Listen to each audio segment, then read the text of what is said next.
Hello and welcome. अगला question है हमारे पास, write a short note on sale of property as mode of execution.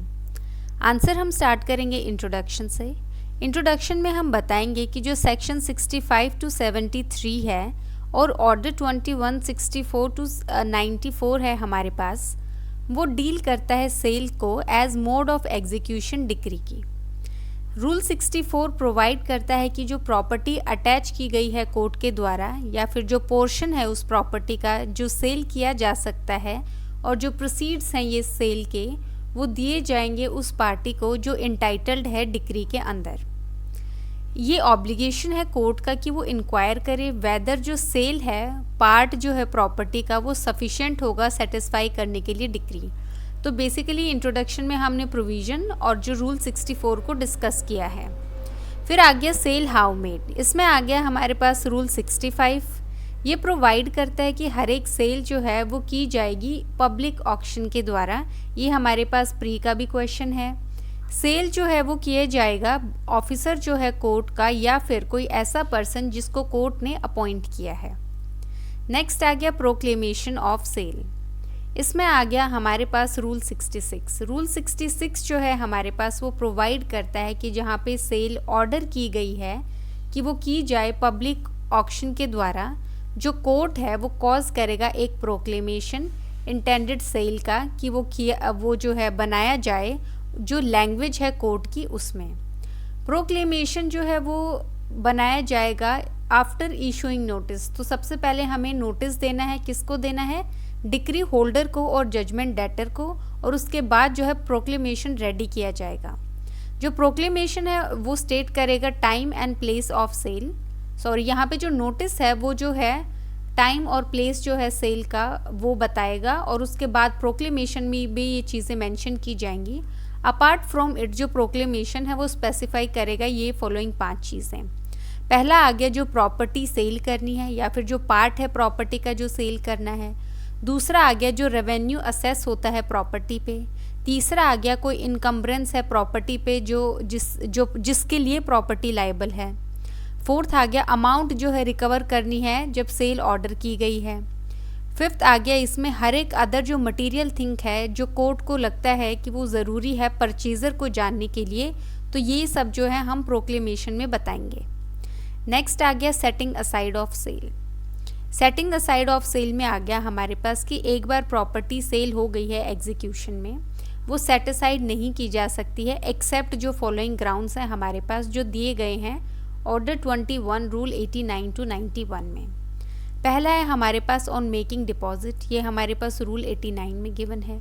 दूसरा आ गया ग्राउंड ऑफ इरेगुलरिटी और फ्रॉड, ये हमारे पास रूल 90 में गिवन है।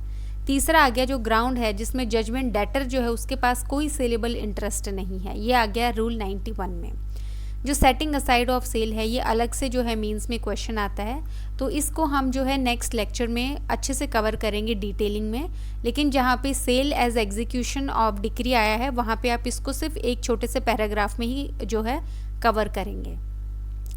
फिर आ गया हमारे पास इफेक्ट क्या होगा सेट असाइड करने का सेल का। इसमें आ गया जहाँ पे सेल जो है वो सेट असाइड की कर दी गई है, जो परचेज़र है वो इंटाइटल्ड होगा कि उसको रिफ़ंड किया जाए जो उसकी परचेज़ मनी है जो उसने पे की थी, विद और विदाउट इंटरेस्ट, जैसा कि कोर्ट जो है ऑर्डर करेगा। ये हमारे पास रूल 93 में गिवन है। फिर आ गया हमारे पास केस लॉ। केस लॉ में आ गया हमारे पास बालाकृष्णन वर्सेस मलाई आंधी कोनार 2006 सुप्रीम कोर्ट का केस है। इसमें सुप्रीम कोर्ट ने हेल्ड किया गया है कि जो सेल इन कॉन्ट्रावेंशन होगी जो मैंडेटरी रिक्वायरमेंट्स हैं तो वो इलीगल मानी जाएगी, तो ये है ऑटोमेटिकली फिर आपका सेटिसाइड हो जाएगा, इसके लिए आपको एप्लीकेशन देने की ज़रूरत नहीं है। नेक्स्ट आ गया इसमें हमारे पास कन्फर्मेशन ऑफ सेल।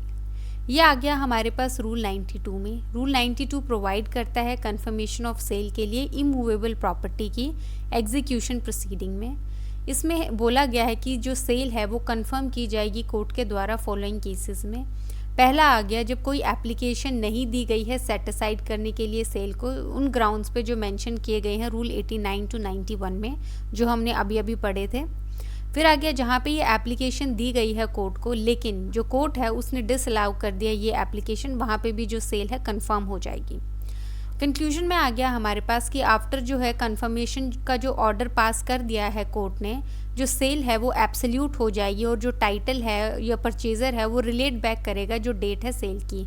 तो जिस दिन जो सेल हुई है उस डेट को जो है उस डेट से जो है सेल एब्सोल्यूट होगी और परचेज़र को टाइटल चला जाएगा। इस क्वेश्चन में 2-3 बातें ध्यान रखने वाली हैं। पहला यही कि हमने 15-20 मार्कर के हिसाब से किया है। अगर ये क्वेश्चन 5 to 10 मार्कर में आता है आपको काफ़ी ज़्यादा कट शॉर्ट करना पड़ेगा। स्पेशली 5 मार्कर क्वेश्चन में आइडियल जो है 4 हेडिंग्स होती हैं जिसमें आप 2-2 3-3 लाइनें जो है लिख सकते हैं और स्टैंडर्ड पेज जो है हमारे पास 1.5 पेज जो है आप फिल कर सकते हैं। वहीं अगर ये 10 मार्क्स में आ गया तो यहाँ पे आप जो है 6 हेडिंग्स रख सकते हैं और थोड़ा सा अंदर का कंटेंट कम कर सकते हैं। लेकिन 15 to 20 मार्क्स में आपको जितनी ज़्यादा हो सके हेडिंग्स लिखनी है और जितना ज़्यादा हो सके कंटेंट लिखना है। एटलीस्ट आपको जो है 3 पेजेस जो है फिल करने हैं 15 मार्क्स के लिए, और 20 मार्क्स में आप 4 पेजेस या 3.5 पेजेस भी फिल कर सकते हैं। बाकी जो है इस क्वेश्चन में हमने सब कुछ इंक्लूड कर लिया है। So thank you.